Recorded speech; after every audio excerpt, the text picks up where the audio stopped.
What are we doing here? And where are we gonna go? It's like we just woke up one morning, and then it's welcome to the show. Don't ask any questions, just go with the flow. Make as much money as you can, and try your best not to get broke. Copy everything you see on the TV, from the hairstyles to the clothes, and don't think too often, just do exactly as you're told. And if you ever get confused, then just turn towards the alcohol. You'll still hear your thoughts, then just turn up the radio as you learn to live a lifestyle of drugs, sex, and rock and roll.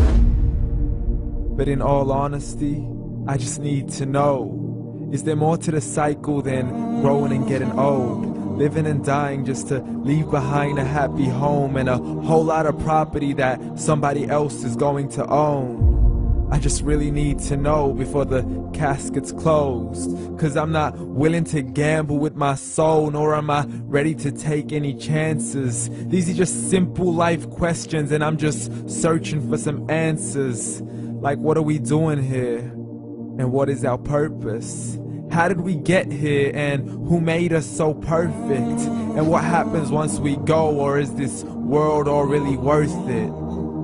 Questions we don't answer because apparently we don't really have to. There's no purpose to this life and our existence is merely natural. Then in that case, please let me ask you, did you create yourself, or was it somebody else who had fashioned you? 'Cause you're a being that's impeccable, faultless and unparalleled. You're a product of supreme intelligence, and I'm merely being rational. For there isn't a camera on this earth that can come close to the human eye, nor a computer that can compete alongside the human mind. And if the whole world was to come together, we wouldn't be able to create a single fly. So many signs, yet we still deny. As science tries to justify that all this could come from none, when it's a simple sum. 0 plus 0 plus 0 cannot possibly ever give you 1. So from where did all this order come? But everything has its origins, a maker, a creator of its own. I mean, the only reason you're watching this video is because somebody had to press upload. So we can believe in the Big Bang, but I'd rather believe in He who caused it to explode. Allah, the creator of everything, along with every single soul. The ever-living, the master, the only one who is in control. Unlike his creation, beyond our imagination. And no, he's not a man, nor does he have any partners in association. He's on his own. And no, he did not ever leave us alone. Just like every manufacturer, he left us with an instruction manual. The Quran and Islam, and I'm sorry to jump to conclusions, but it's the only one possible. The only definition of God is the one and only supreme being. It's logical, a book with 0 contradictions, with miracles that are both scientific and historical, all revealed over 1400 years ago. Like the detailed description of the human embryo. The descriptions of the human embryo in the Quran cannot be based on scientific knowledge in the 7th century. To the mountains as pegs holding firm the earth below, and the 2 seas that don't mix in a complete separate flow. To the planets in orbit, alternating night and day as they stay in flow. The expansion of the universe and the creation of everything from H2O.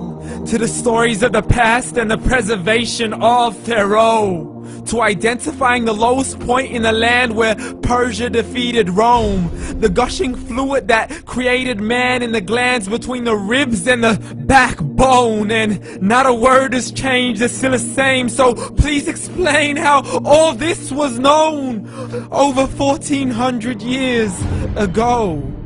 To a man who couldn't read or write, as he would recite whatever the angels spoke. And if you still don't believe, please try to come up with something that's even close. But you can't, so we took God as a mockery and his messengers as a joke. Muhammad could not read or write.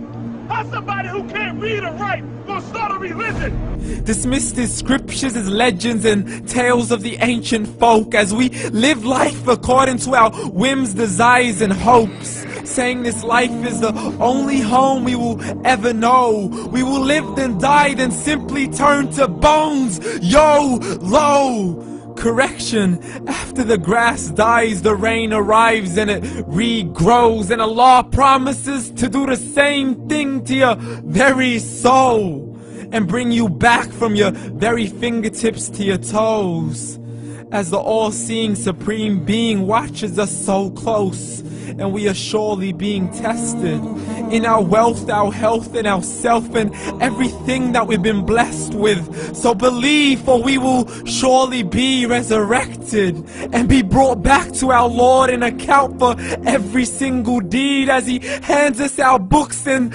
orders us to read. From the bad to the good and everything in between. You yourself are sufficient for your own accountability, so don't be mad at me. You are the one who thought He wouldn't come back to me. I gave you a whole life long to search after me, but you were busy in all that which was temporary. So read, and glad tidings to all those who believed. And if you disbelieve, read. And don't let that day be the first day you find out what your life really means. Read.